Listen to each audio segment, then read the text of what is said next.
सौरभ भारद्वाज जी आरंभ करें।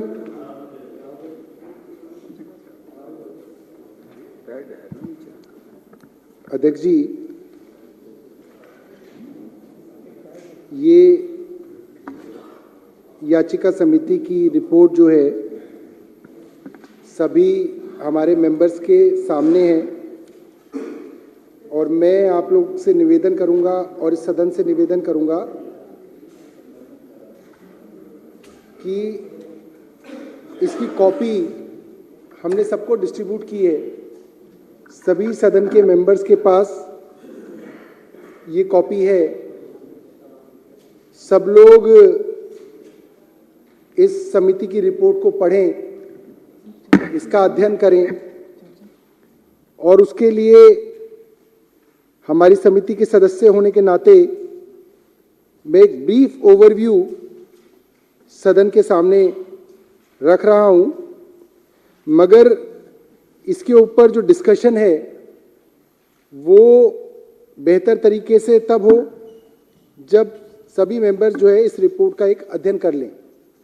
तो अध्यक्ष जी, ये मामला जो है ये दिल्ली के सरकारी अस्पतालों का है और हम सब विधायक ये बात समझ सकते हैं कि दिल्ली के सरकारी अस्पतालों के अंदर वो लोग जाते हैं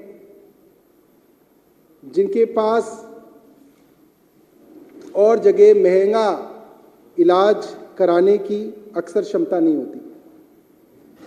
अमीर आदमी तो अगर सरकारी अस्पताल में इलाज नहीं कराना चाहता तो प्राइवेट में भी करा लेता है, मगर जो सरकारी अस्पताल हैं उसमें ज़्यादातर लोग वो हैं जिनके पास इन अस्पतालों के बाद ऐसा कोई रास्ता नहीं बचता कि उनका इलाज हो सके और ज़्यादातर लोग गंभीर बीमारियों से ग्रस्त होते हैं, परेशान होते हैं।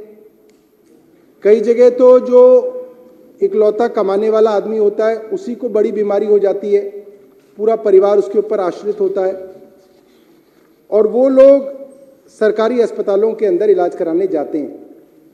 दिल्ली की चुनी हुई सरकार की एक बड़ी उपलब्धि बताई जाती है कि सरकारी अस्पतालों के अंदर बेहतर सुविधाएं उपलब्ध हो रही हैं।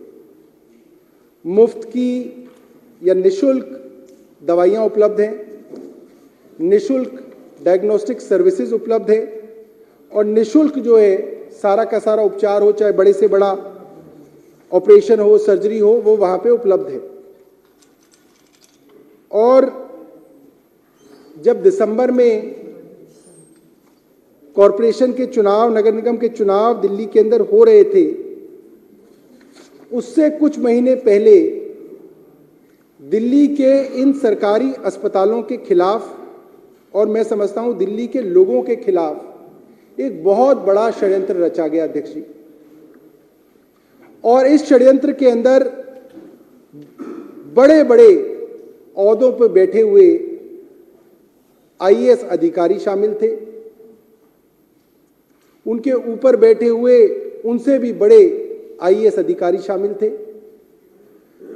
और जो समिति के सामने आया है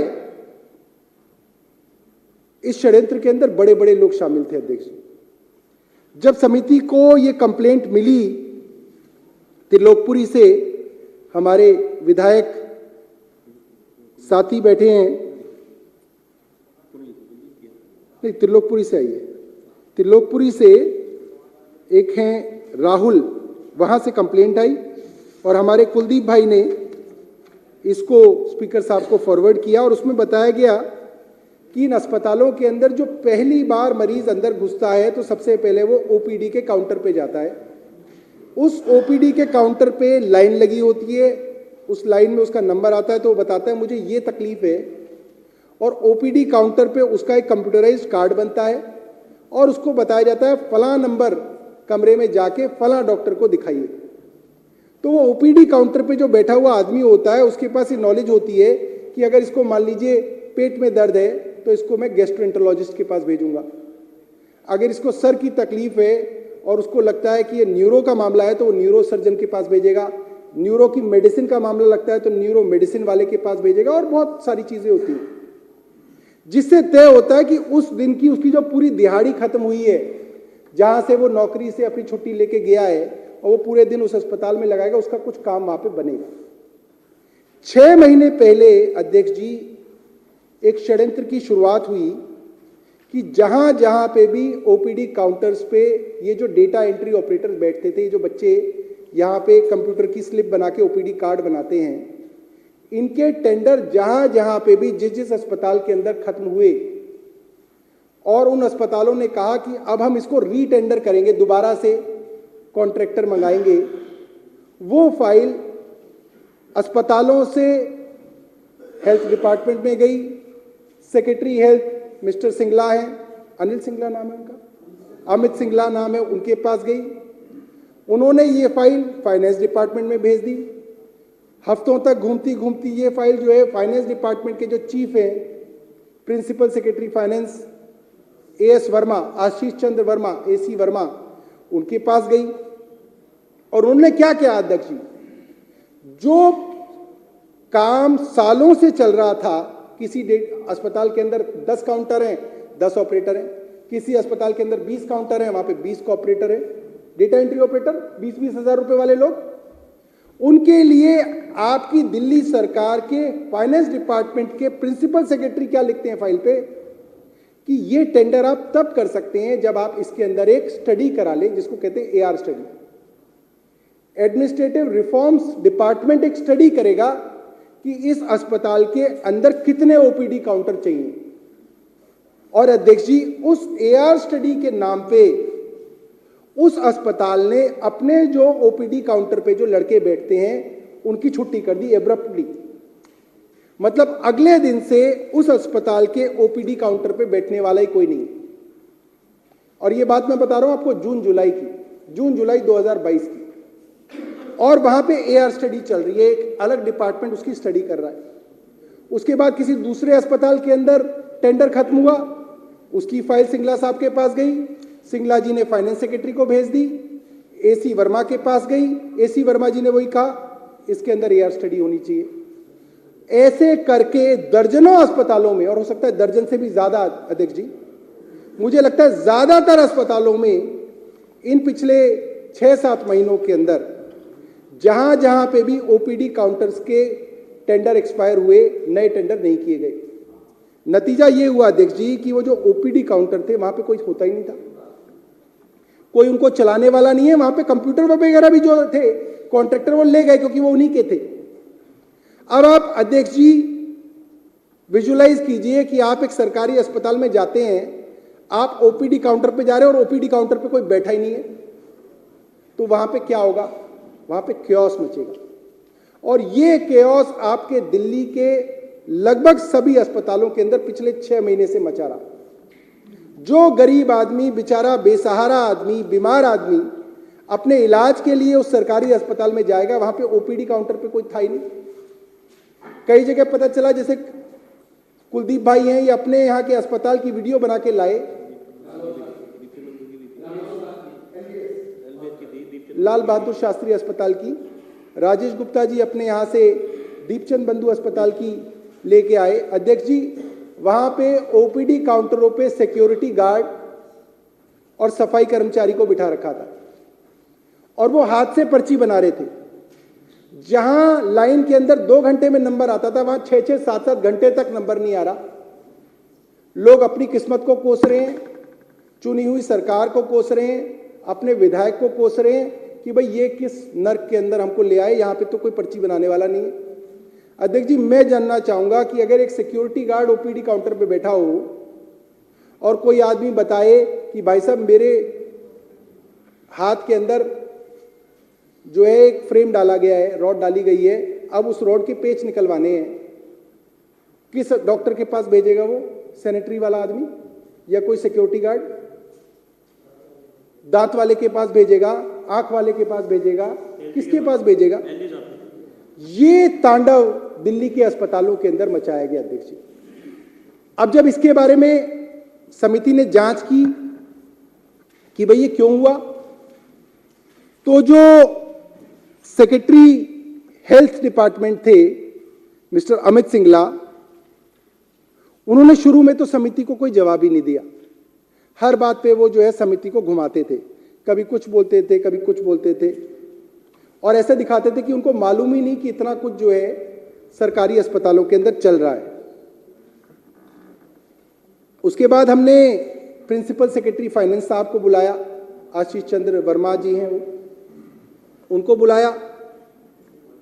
वो अलग ही अपने एक एटीट्यूड के अंदर समिति के अंदर आते थे। उनको इसकी कोई परवाह नहीं थी कि 6 महीने तक इतने सारे अस्पतालों के अंदर ये हाल हुआ, ये क्योस मचा। उनसे कई बात पूछी गई, उन्होंने उसके जवाब जो है समिति को नहीं दिए। अक्सर सवालों के जवाब में आशीष चंद्र वर्मा कहते थे कि मुझे याद नहीं है, मेरे को फाइल देखनी पड़ेगी। जब हम कहते थे कि भाई आप फाइल मंगवा लीजिए, तो वो अपने अफसर को फाइल लेने के लिए भेजते थे और अफसर वापस फाइल लेके ही नहीं आता था। और इस तरीके से कई बार ये प्रोसीडिंग्स चली। अध्यक्ष जी, 28 दिसंबर, 3 जनवरी, 9 जनवरी, 16 जनवरी और 17 जनवरी को ये प्रोसीडिंग हुई। अंततः अध्यक्ष जी हमें ये पता चला, एक सिस्टम दिल्ली सरकार के अंदर चल रहा था, 2014 से चल रहा था। उस सिस्टम के अंदर जानबूझ के कोई कमी निकाली गई और उस कमी को निकालकर वापस डिपार्टमेंट में भेज दिया गया, और डिपार्टमेंट फिर उस कमी को दूर करने के बहाने से उसने सारे के सारे काम अस्पतालों के ठप कर दिए, ओपीडी काउंटर्स के।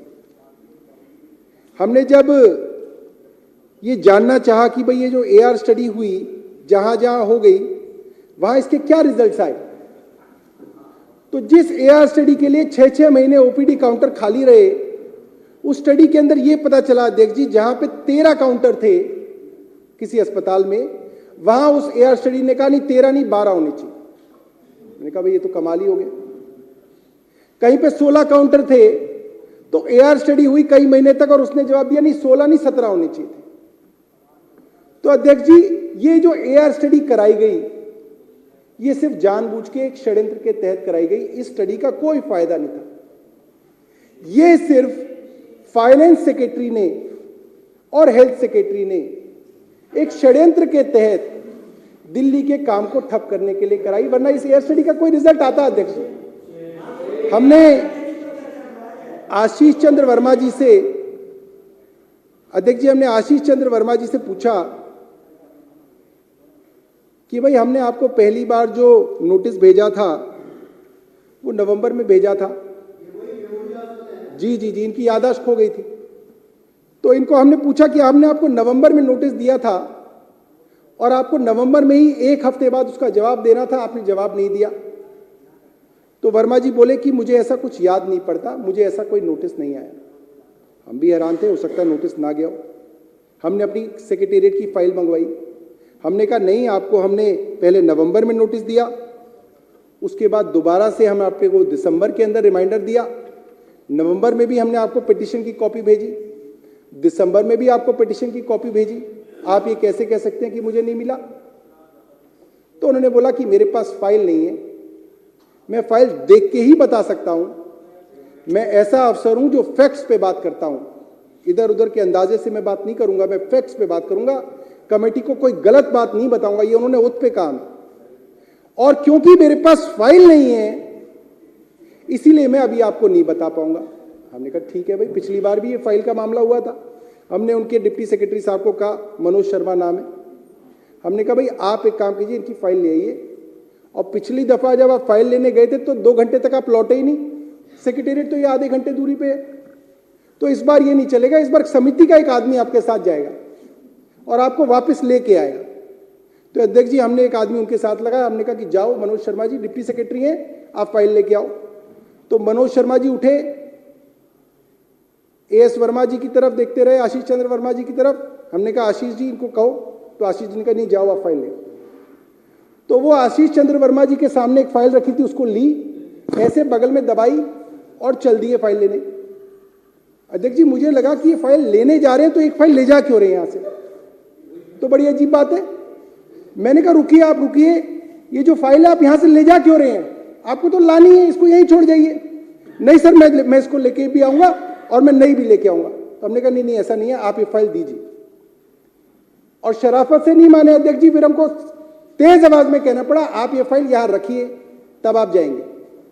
अध्यक्ष जी जब उन्होंने वो फाइल हमारे सामने रखी, वो वही फाइल थी जिसको लेने वो सेक्रेटेरिएट जा रहे थे। और अध्यक्ष जी ये कौन कह रहा है आदमी, आशीष चंद्र वर्मा, वो आईएएस अफसर जो दो मिनट पहले सदन में ये कह रहे हैं हमें कि देखिए मैं फैक्ट्स पे बात करता हूं, मैं इधर उधर की बात नहीं करूंगा, जब फाइल मेरे सामने होगी तभी मैं बताऊंगा आपको। ओथ पे कसम खा के संविधान की उन्होंने कहा, आशीष चंद्र वर्मा जी। फिर हमने वो फाइल देखी, हमने कहा जी इसमें तो सबसे आगे नोटिस लगा हुआ है। दिसंबर में आपको नोटिस मिल गया, नवंबर में नोटिस मिल गया आपको, फिर दिसंबर में नोटिस आपको दोबारा मिल गया। पहली बार भी आपके पास पिटीशन की कॉपी लगी हुई है, दूसरी बार भी पिटीशन की कॉपी लगी हुई है, और इस नोटिंग में तो आपके साइन नहीं है, उस फाइल में उनके साइन नहीं है, principal secretary finance AC Verma. और अध्यक्ष जी हमें तो बड़ी शर्म आई कि आप इस तरीके से इतने सीनियर मोस्ट अफसर को आप रंगे हाथों कमेटी को मिसलीड करते हुए पकड़े, झूठ बोलते हुए पकड़े, इस उम्र के अंदर वो करें। तो अध्यक्ष जी मैंने कहा कि ये जो वीडियो हम बनवा रहे हैं, उस वक्त हम वीडियो बनवा रहे हैं अध्यक्ष जी अब आजकल सारी की सारी, क्योंकि कल को ये कहें कि हमें डरा रहे हैं, धमका रहे हैं, हमें ये कर रहे हैं, वो कर रहे हैं, हम वीडियो बनवाते हैं इनकी। हमने कहा ये वीडियो आपके बच्चों को दिखानी चाहिए, जिन बच्चों को ऐसा लगता है कि पापा आईएएस ऑफिसर हैं, पता नहीं क्या काम करते हैं, उन्हें पता तो चले क्या करते हैं। गरीब गरीब लोग जिनके पास कोई सहारा नहीं, जिनका एक लौता कमाने वाला आदमी अपने कैंसर के इलाज के लिए अस्पताल गया है, दिहाड़ी की उसने नुकसान किया है, वो अस्पताल में ओपीडी काउंटर पे जाता है तो ओपीडी काउंटर के ऊपर आपने चपरासी बिठा रखे हैं, स्वीपर बिठा रखा है, सिक्योरिटी गार्ड बिठा रखा है, और आप कह रहे हैं कि हम आईएएस अफसर हैं, मैं आशीष चंद्र वर्मा हूं, मैं दिल्ली चलाऊंगा। ऐसे कैसे होता है अध्यक्ष जी? ये सारी की सारी चीजें हमारे पास रिकॉर्ड पे हैं। और फिर हमने उनको ठीक किया, हमने कहा कि आप सीधा सीधा जवाब दो, आपने क्या किया क्या नहीं किया। तो अध्यक्ष जी वो मामला भी आपके पास हम भेजेंगे, वो प्रिविलेज का मामला है, क्योंकि ओथ पे उन्होंने झूठ बोला और उन्होंने गुमराह किया, हमारा समय खराब किया। अब अध्यक्ष जी अब आप जेल भेजें उन्हें या जहां भेजें वो आपकी मर्जी है, मगर ये जो दोनों अफसरों का रवैया था। अब मैंने आशीष चंद्र वर्मा जी से पूछा, मैंने कहा भाई साहब मैं आपकी बात मान गया, आप सिस्टम के अंदर रिफॉर्म लाना चाहते हो, लानी चाहिए, हमें कोई एतराज नहीं है, और आप ज्यादा जानते हो, हम तो कम जानते हैं सारी चीजें। आप रिफॉर्म अगर ला रहे हो तो आप लाओ, मगर जो चलता हुआ सिस्टम है आप उसको कोई ना रोक दोगे रिफॉर्म के लिए, आप चलता हुआ सिस्टम चलाओगे और रिफॉर्म ले आओगे। मैंने उनको एक एग्जाम्पल दिया, मैंने कहा भाई मेरा एक घर है, मैं किराए पे रहता हूं और वो घर बहुत खराब है, मेरी बीवी बहुत परेशान है उस घर से, मतलब वो सिस्टम खराब है, मुझे उसको रिफॉर्म करना है, मेरे को नया कमरा चाहिए, नया घर चाहिए मुझे किराए पे।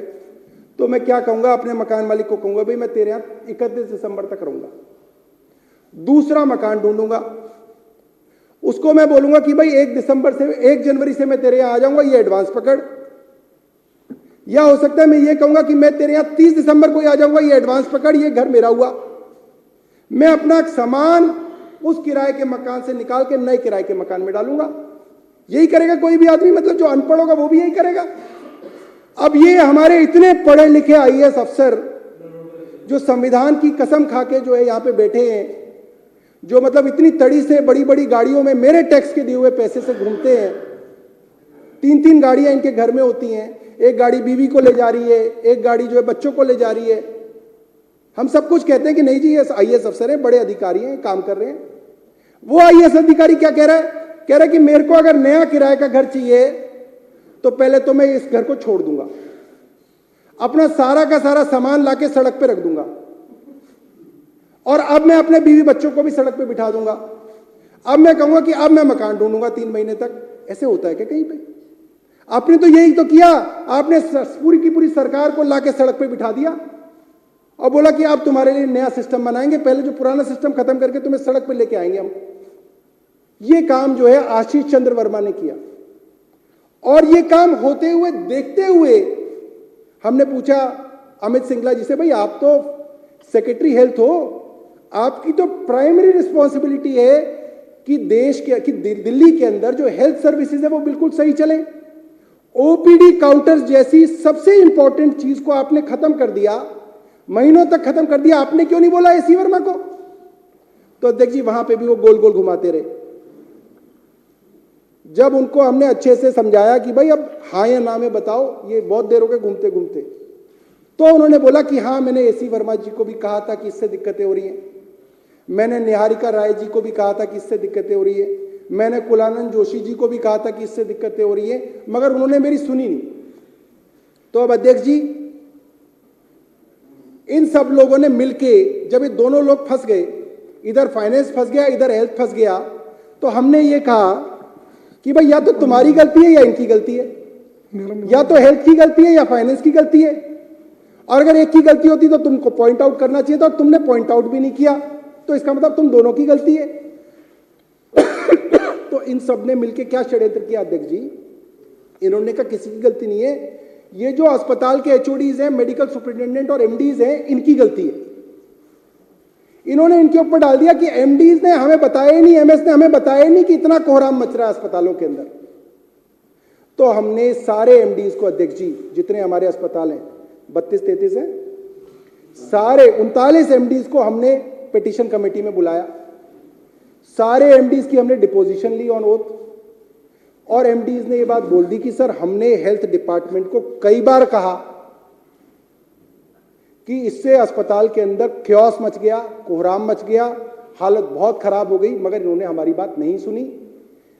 फाइनेंस डिपार्टमेंट के कहने पे हेल्थ सेक्रेटरी अमित सिंगला साहब ने कहा नहीं, जब तक एआर स्टडी नहीं होगी तब तक आप टेंडर नहीं लाओगे, ना तो नया लाओगे ना पुराना एक्सटेंड करोगे।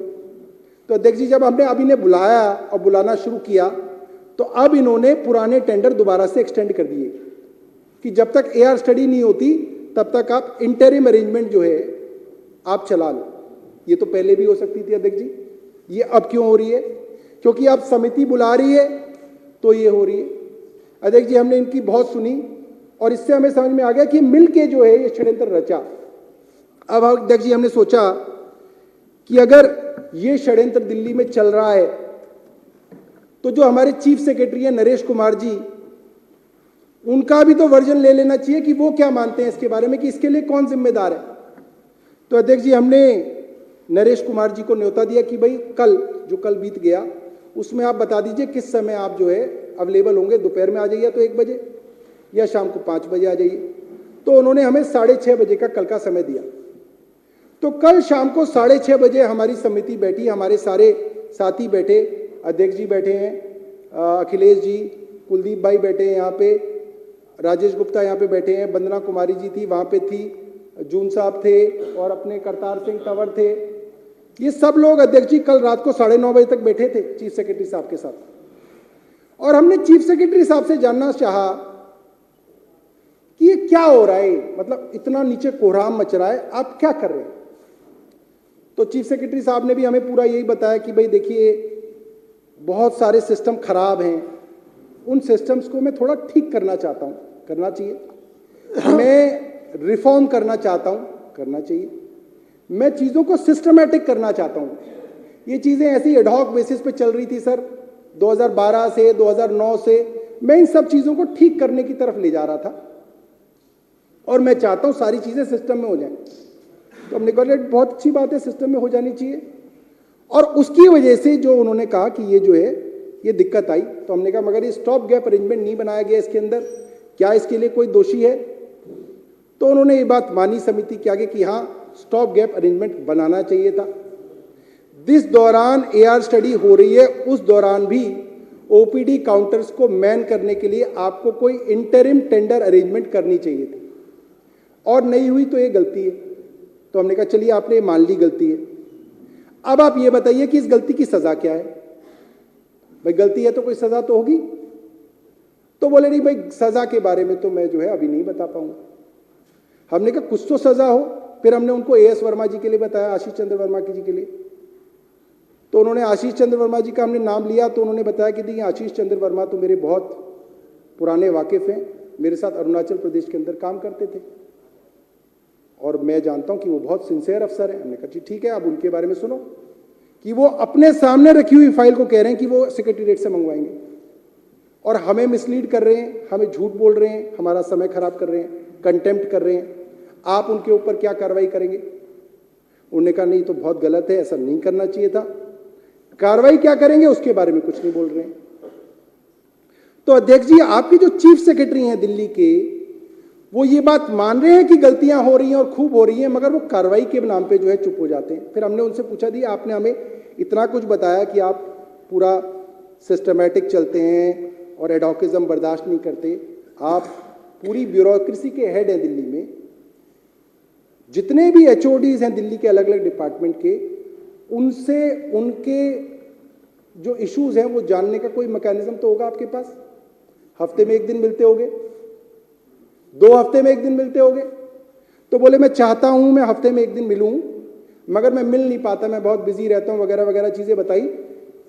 किसी से 2 हफ्ते में मिलता हूं, किसी से 3 हफ्ते में मिलता हूं, मगर 4 हफ्ते में एक बार तो जरूर मिल लेता हूं सारे HOD से। तो अध्यक्ष जी, ये बात सामने आ गई कि 4 महीने में 4 हफ्ते में एक बार वो HOD से निश्चित तौर पे ही मिलेंगे। हमने उनसे कहा कि देखिए, जल बोर्ड के अंदर पिछले 6 महीने से पैसा नहीं आया। ऋतुराज भाई यहां पे बैठे हैं, इनके यहां 160 किलोमीटर जल बोर्ड ने लाइन खोद दी सड़क, और 30 किलोमीटर की रिस्टोरेशन करी, बाकी 130 किलोमीटर खुद ही पड़ी थी सर इनके चुनाव के समय में। 130 किलोमीटर सड़क इनकी कॉन्स्टिट्यूंसी में खुद ही पड़ी थी। आप बताइए जनता ने क्या हाल किया होगा इनका? क्यों खुद ही पड़ी थी? क्योंकि फाइनेंस डिपार्टमेंट ने जल बोर्ड को पैसा नहीं दिया पिछले 6 महीने से। तो हमने उनसे पूछा कि जी 6 महीने से पैसा नहीं आया जल बोर्ड के पास, आपको ये इशू मालूम है? बोले मेरे को नहीं मालूम, मुझे दिसंबर में जब मालूम पड़ा तो मैंने वो पैसा दिलवा दिया। तो हमने कहा भाई, अगर दिसंबर से 6 महीने पहले से इशू था और आप कम से कम 4 हफ्ते में तो HOD से मिलते हैं, तो 6 बार आप जल बोर्ड के CEO से मिले होगे, आपको 6 बार उसने इशू बताया होगा, तो आपने क्यों नहीं किया? तो बोले मेरे को इशू नहीं बताया। तो मैंने कहा यहां पे अब आपकी जवाबदेही तय करने की बारी आती है। अगर आपके CEO ने आपको 6 महीने के अंदर भी इशू नहीं बताया, तो आप CEO के ऊपर कार्रवाई करो जल बोर्ड के। और अगर आपको इशू बता दिया तो आप गड़बड़ी कर रहे थे, आप चाह रहे थे कि होता रहे और आप उसको इग्नोर कर रहे थे। आपको एक तो लेना पड़ेगा ना, चॉइस लेनी पड़ेगी, या तो आपको CEO ने बता दिया और आप इग्नोर कर रहे थे तो आप गड़बड़ है, आपको CEO ने नहीं बताया, 6 महीने तक वो इसको अवॉइड करता रहा, तो आपका CEO गड़बड़ है, आप CEO को निकालो। ना आप CEO को निकालते हो, ना आप अपनी गलती मानते हो। तो अध्यक्ष जी उस बात पे वो चुप थे। सेम चीज हमने हेल्थ से पूछी।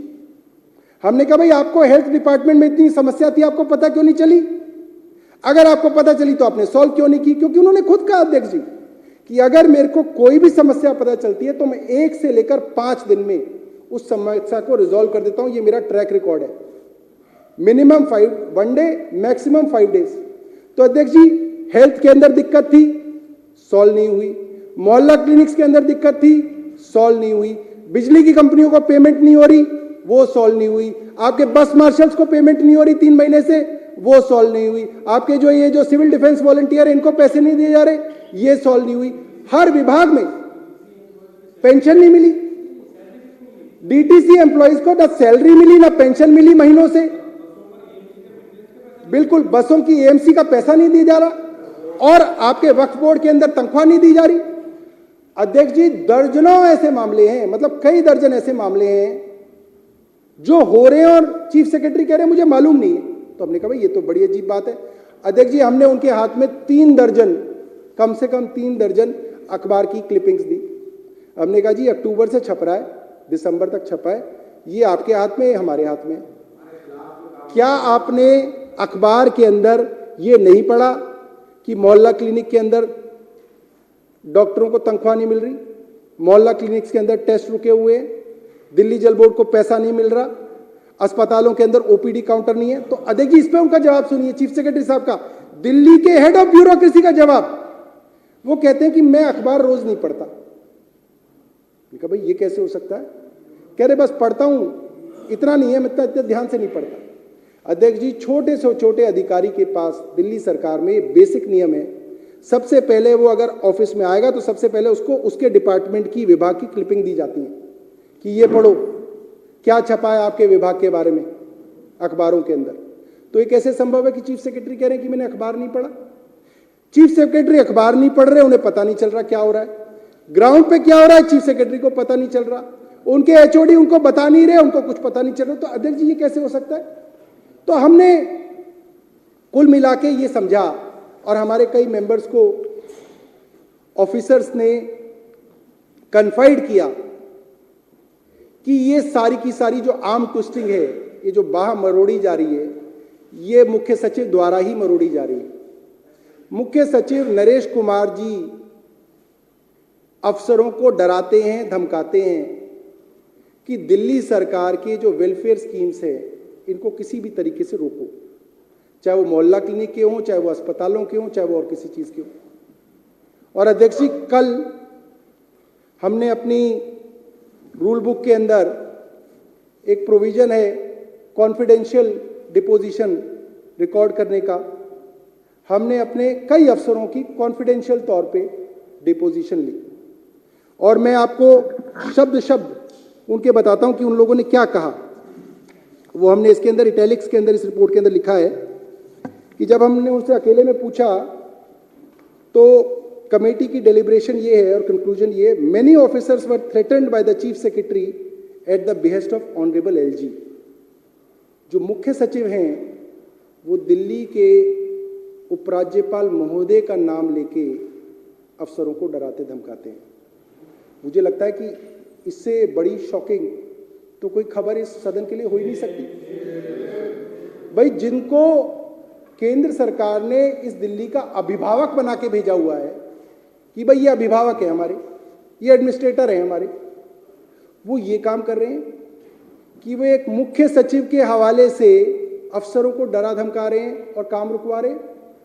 दूसरा सुनिए अध्यक्ष जी, एक अफसर ने कहा, महिला पुरुष हमने ही और शी दोनों लिखा है ताकि यह समझ में ना आए कि वो कौन था। One officer confided that he or she is so scared of the principal secretary finance mister Ashish Chandra Verma, doctor Ashish Chandra Verma, that he or she is more comfortable sending a WhatsApp text to the honourable deputy CM rather than reporting this issue to doctor AC Verma. वो अफसर ये कहता है या कहती है कि हम डिप्टी सीएम को तो टेक्स्ट भेज सकते हैं कि कोई परेशानी है, मगर फाइनेंस सेक्रेटरी एसी वर्मा साहब को टेक्स्ट तक भेजने में हमें डर लगता है कि पता नहीं ये क्या इसकी रिपरकशन हो कि हमने इनको कोई समस्या बताई। ये टेरर है एक अफसर का, जो अफसर हमारे यहाँ आके छोटे छोटे बच्चों की तरह झूठ बोल के गया। अगला सुनिए अध्यक्ष जी, officers of health department are being threatened that any active role in the working of mohalla clinics can land them facing prosecution by CBI। मोहल्ला क्लिनिक के विषय में अगर कोई अफसर बहुत ज़्यादा एक्टिविटी करता है, कोशिश करता है कुछ काम हो जाए, तो बोलते हैं कि सीबीआई बहुत जल्द आएगी आपके पास, चक्कर में मत पड़ो मोहल्ला क्लिनिक के। तो मोहल्ला क्लिनिक को तो छूना भी जो है वो ऐसे बताया जाता है कि आपके पीछे सीबीआई आएगी। अगला अध्यक्ष जी बताया गया, some officers in a friendly advice asked the committee members to wait for the judgement of the constitutional bench of the honourable Supreme Court as services are likely to be given back under the control of the elected government. कुछ अफसरों ने, एक दो अफसर थे जो हमारे एक दो मंत्री जी के साथ काम करते रहे हैं, उनने एक दो मंत्री की हमारी तारीफ की, उन्होंने कहा कि नहीं बहुत अच्छा, बोल्ड मंत्री हैं और काम हम भी करना चाहते हैं, काम सरकार भी करना चाहती है, मगर जब तक आपके पास सर्विसेज नहीं आएगा तब तक आप काम कर नहीं पाएंगे, आप थोड़ा धैर्य और रखिए। हमारे मेंबर्स थे, कहा कि आप थोड़ा धैर्य रखिए, सर्विसेज आपको मिलेगा सुप्रीम कोर्ट से और फिर जो है आपका काम हो पाएगा, उससे पहले नहीं हो पाएगा। एक अफसर ने लिखा। फिर एक और दूसरे अफसर ने क्या लिखा, हमने एक अफसर से पूछा सर कि भाई ये जो एसी वर्मा है ये तो हमको बहुत गालियाँ देते होंगे कि कमेटी वाले रोज इन्हें बुला लेते हैं, तो उनके विषय में बताओ जी, आपको याद है क्या कहा था? उनका ये कहना था कि नहीं, ये जो दिल्ली के चुने हुए विधायक हैं ये अपना काम कर रहे हैं, उनके ऊपर बहुत दबाव है कि वो काम को ना होने दें, लेकिन कमेटी के माध्यम से सही, लेकिन ये विधायक अपने काम सरकार के और जनता के जो काम है वो करवा रहे हैं, तो उनको कमेटी से कोई दिक्कत नहीं है और इसी माध्यम से सही वो जनता का काम कर पा रहे हैं जिसके लिए वो IAS बने थे। तो अध्यक्ष जी इस तरीके से अफसरों ने बात कही और इसके बाद समिति के पास एक ही तरीका था कि अगर उपराज्यपाल महोदय के बारे में इस तरीके की बात आ रही है तो जो प्रिंसिपल्स ऑफ नेचुरल जस्टिस है उसके हिसाब से तो हमको उपराज्यपाल महोदय से उनकी तरफ की बात जाननी चाहिए, उनका पक्ष जानना चाहिए। मगर हमारी समिति की जो शक्तियां हैं वो सीमित शक्तियां हैं। हमारी समिति की इतनी शक्तियां नहीं है कि हम उपराज्यपाल महोदय का जो है डिपोजिशन जो है रिकॉर्ड पे ला सकें, वो ठीक भी नहीं रहेगा। इसलिए समिति ने कहा कि जो पूरा का पूरा सर्कमस्टेंसेज हैं, जो पूरा का पूरा माहौल है, वो ये दिखा रहा है कि महीनों से ये खबरें दिल्ली के अखबारों के अंदर छप रही हैं कि फला अफसर हैं आशीष चंद्र वर्मा, फाइनेंस सेक्रेटरी हैं, इन्होंने दिल्ली का ये काम रोक दिया, इन्होंने दिल्ली का ये काम रोक दिया, इन्होंने दिल्ली का ये काम रोक दिया।